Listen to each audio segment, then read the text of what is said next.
What's up, everybody? MYM here, bringing you the fourth installment, if you will, of my Search and Destroy series. Hope you guys have enjoyed the videos I've put up so far, and that you guys have improved in Search and Destroy. But yeah, the topic I wanted to focus on for this video in particular was defensive strategies. I'll be putting one out for offense pretty soon, but yeah, I figured since we started on defense in this particular gameplay, you know, why not start with it? But biggest thing I can tell you guys when you're playing defense in Search is take it easy. And, you know, by that I don't mean, you know, staying back in your spawn and just sitting there and doing nothing, sucking on your thumbs or whatever, you know.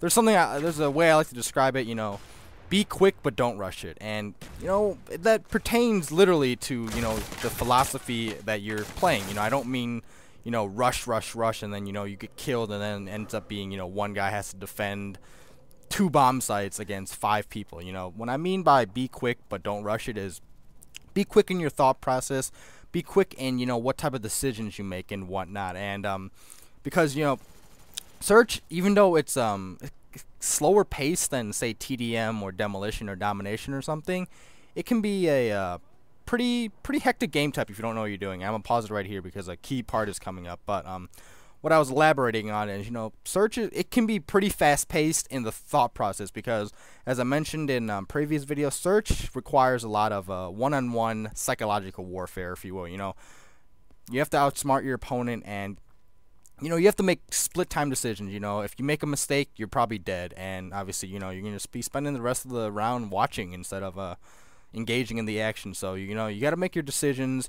You got to trust it and just go with it. You know, the slightest hesitation, whether you were right or wrong, is worse than, you know, just not doing anything at all. You know what I'm saying? Because, you know, if you're hesitating, you know, you're just sitting there, and, you know, you just leave a wide open route for the enemy to take you out. But like I said, important parts coming up, so I just wanted to pause real quick. But you know, I can see that there were three of us at the B bomb site, and I'm like, you know, this doesn't feel right. No one's even around here. So I come back here thinking they're gonna plant A, and lo and behold, I catch a guy right after he's planted, and he's trying to run to a very easy spot to know where someone's defending. But it's me and Jake left, and there's one guy, and right around here, you know, the way I like to approach a bomb that needs defusing, if there's only, you know, one guy left, is, you know, we obviously don't want to defuse right away because, you know, he can kill us. So I tell Jake, you know, start defusing, spin to eliminate the noise, just in case, you know, he's very astute at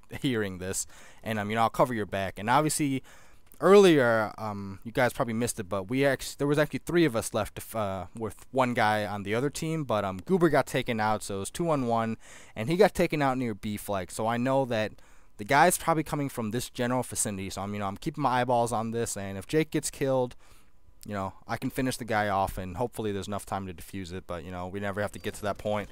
Guy rushes out. I don't know if he just forgot that, you know, there were 2 people, but take him out while Jake finishes the defuse. And remember, on defense, even if you kill everybody on offense and there's a bomb planted, you can still lose if the bomb goes off, and it takes 5 seconds to defuse. So, you know, just keep that in mind. You still have to defuse no matter what if a bomb's been planted. But what you see me doing here is I run the same route, but, you know, I mentioned in previous video, my last video, you know, don't run the same route, and I think I run it 3 rounds in a row. But I like to think of this as an exception. I'll pause it right here, just because, you know, the vantage point I'm overlooking, it's a key part of the map. You know, obviously I can overlook B bomb site rather easily. I mean, no matter what direction someone wants to plant it at, I can hit them. Even if they're proning out right here, you know, I still can see them. Any other spot, you know, they're easy pickings. And if I have to head over to the B bomb site, you know, I can book it, and it's a more favorable route for me because what I'm talking about is I can either take this, although it's more obvious. Actually, I wouldn't take that. I don't know why I said that. But I can take this back route where a lot of people like to hide in and defend the bomb if they plant it. So obviously I can sneak up on them, hopefully, and, you know, take them out. But that's why I like that spot, even though, you know, I advocate don't do the same thing twice. You know, I figure that's an exception. But pick up the guy on my motion sensor here, and, you know, I predict where he's going. He wasn't going towards the back of our spawn, so I figured he's there. Get the easy kill. Now, coming up, I'm trying to get this guy, but I don't know why these guys are all in the same room. Look right here. I mean, I pick up an easy double kill. You know, in Search, guys, especially, don't huddle up. I mean, that's not going to help you. last guy left get hit marked, because that was terrible shooting by me. But yeah, like I said, focus on defense. And what I mean by, you know, taking it slowly and being patient, obviously, you know, you can rush if, say, there's one guy and there's one guy left on offense and there's like 5 of you. But if it's 3-on-1, as improbable a comeback as the guy could possibly make, you know, I still advocate do not just rush out there, because like I said, they're the ones who have to do something. They're the ones who have to make a move. You can just sit there and anticipate it, you know. And what I mean by sit there, you know, that's a poor choice of words on my part. What I mean is, you know, you're the ones who can, you know, literally just stay around one of the bomb sites or a vantage point that can overlook both the bomb sites, and, you know, just reassess, you know, okay, where do I think they're going? What's the potential routes?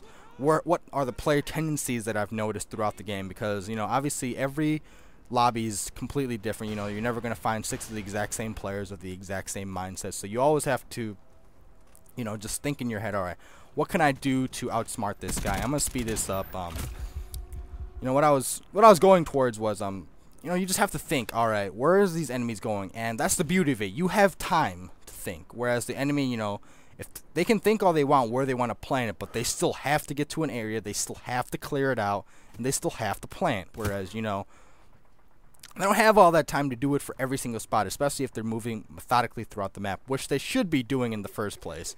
But yeah, I'm gonna speed through this next kill actually, because I put up my UAV. I think someone else put up a UAV, and, you know, this is why you need to run Ghost in anticipation of, you know, teams that have UAV possibly coming up, because I get an easy double kill on 2 guys who don't even have Ghosts, and I easily pick them off. But I'll speed through this part, but I want to explain real quick why I planted the bomb. Sorry about that. Why I planted the bomb right here. You'll see me running right to this car. Now, I should have blown it up, but because obviously someone could have killed me while I was at it. But the reason I like this spot is here. I'll speed it up where I'm looking towards it. Right about here. Right here. You can't really see it too clearly, but I can clearly see the bomb between these little leaves, and almost nobody ever comes to check this spot if a bomb is planted, because what most people do is they either check this spot, which is a really bad spot, by the way. Don't ever go here, guys. I mean, it seems tempting, especially if you're in a pinch, but you're just gonna die for it's anybody smart who knows what they're doing and knows what spots to check in. You know, obviously this is the next most likely one, but I would also advise not hiding here. I mean, if anything, if you want to take the risk, climb in here or climb up here and, you know, just slide against the bed or the walls, and hopefully they don't do the spinning thing where it limits the sound. You can hear them pick up the bomb and take them out. But otherwise, I found this to be an amazing spot. I mean, one time I took out 4 people while it's only one left, because after I planted a bomb, because, you know, they never bother checking here, and obviously with a silent weapon they don't know where I'm coming from. And I mean, the people were just so confused as to what was happening. But it's a really good spot. I really suggest it if you planning on a bomb. But yeah, in defense, like I said, you know, they have to be the ones to do stuff. So, you know, just take it slow. You know, be aggressive in your thinking and somewhat in your actions, but, you know, you don't have to just rush through everything. And this kill I get here just because the guy, like I said, the guy showed up on my UAV, and I figured he was trying to flank our spawn, but I get the easy kill on him. But you know, with defense, you know, you can be assertive, but, you know, it's not always the best play, because, you know, if you rush too hard and you catch a counter rush by the enemy, if they're trying to rush plant, you know, where a majority of their team goes to one bomb site, hopefully they can put get a bomb plant and catch defense off guard. If they happen to do that and you run into like 4 guys, even if you kill one of them, not only are there still 3 left, you know, in my hypothetical situation, but, you know, they can easily get a bomb plant up. And even if your teammates are alerted, you know, there's a lot of good spots to hide in. If there's someone like me who, you know, knows good spots to hide no matter what bomb site it is, what bomb angle it is, it's going to be really tough to find out all those sites within 45 seconds, you know, and that's the timer for when a bomb is going to explode. But, yeah, the game just ended. I finished 10-2, but, hope you guys learned some defensive tips for search and destroy. Look forward to my next video, which should be on offensive strategy for search. But, yeah, let me know what you guys thought about this in the comments below. Take care, guys.